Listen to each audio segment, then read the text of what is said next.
राधे राधे हरे कृष्णा भक्तों, आज हम सुनेंगे देवशयनी एकादशी की व्रत कथा। देवशयनी एकादशी 17 जुलाई दिन बुधवार को जिन्होंने व्रत कर रखा है वो हाथ में तुलसी पत्र ले। जब हम कथा करते हैं शुरू। आषाढ़ मास के शुक्ल पक्ष की एकादशी तिथि को देवशयनी एकादशी कहा जाता है। इसी दिन से भगवान विष्णु क्षीर सागर के अंत शैया पे गहरी नींद में चले जाते हैं। फिर कार्तिक मास की एकादशी तिथि को भगवान विष्णु योग निद्रा से निकलते हैं और इसी दौरान भगवान शिव सृष्टि का संचालन करते हैं। देवशयनी एकादशी के कथा के अनुसार एक बार राजा बलि ने तीनों लोकों पर अपना आधिपत्य जमा लिया। यह देखकर अन्य देवता और इंद्र घबरा गए और भगवान विष्णु की शरण में गए। सभी देवी देवताओं को परेशान देखकर भगवान विष्णु ने वामन अवतार धारण कर लिया और राजा बलि से भिक्षा मांगने जा पहुँचे। राजा बलि ने वामन देव से कहा, जो मांगना चाहते हैं मांग लीजिए। इस पर वामन देव ने भिक्षा में 3 पग भूमि मांग ली।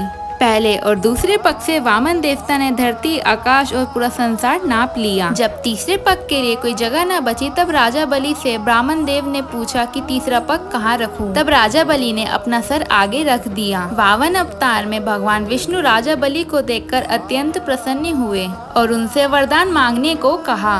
राजा बलि ने उनसे वरदान मांगा कि आप पाताल लोक में जाकर बस जाएं।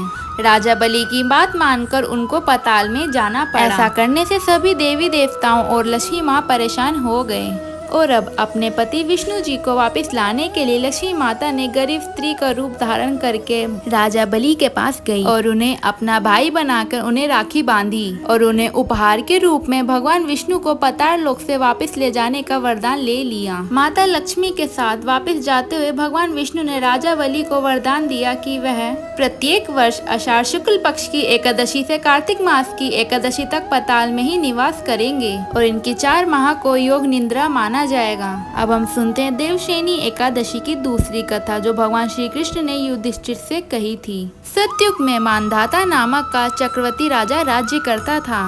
उसके राज्य में 3 साल तक वर्षा नहीं हुई थी, जिसकी वजह से राज्य में भयंकर अकाल पड़ गया। अकाल की वजह से चारों ओर हाहाकार मच गया। राज्य के लोगों के अंदर धार्मिक भावनाएं कम होने लगी। प्रजा राजा के पास जाकर उन्हें अपना दर्द बताती, जिससे राजा भी बहुत चिंतित थे। राजा मानधाता को लगा, आखिर ऐसा कौन सा पाप हो गया जिसकी हमें सजा मिल रही है।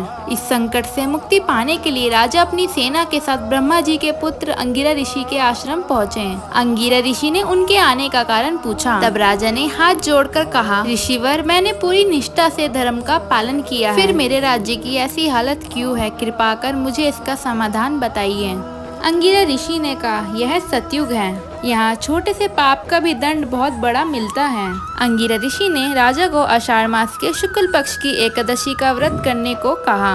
अंगिरा ऋषि ने कहा, इस व्रत का फल तुम्हें जरूर मिलेगा। महर्षि अंगिरा के निर्देश का पालन करते हुए राजा अपनी राजधानी वापस आ गए और उन्होंने चारों वर्णों सहित देवशयनी एकादशी का व्रत पूर्ण किया, जिसके फल स्वरूप राजा के राज्य में जोरदार बारिश हुई, जिससे एक बार फिर राजा के राज्य में खुशहाली छा गई। तो भक्तों, ये थी देवशयनी एकादशी की व्रत कथा और जिन्होंने हाथ में तुलसी पत्र ले रखा है वो ठाकुर जी के चरणों में समर्पित कर दीजिए। अगर आप सब लोगों को कथा अच्छी लगी हो तो कमेंट में जय एकादशी माता जरूर लिखिएगा। Thanks for watching. अगर आपको वीडियो अच्छी लगी लाइक कमेंट शेयर सब्सक्राइब जरूर कीजिएगा। आप हमारे चैनल पर नए हैं तो हमारे चैनल को सब्सक्राइब कीजिए। राधे राधे हरे कृष्णा।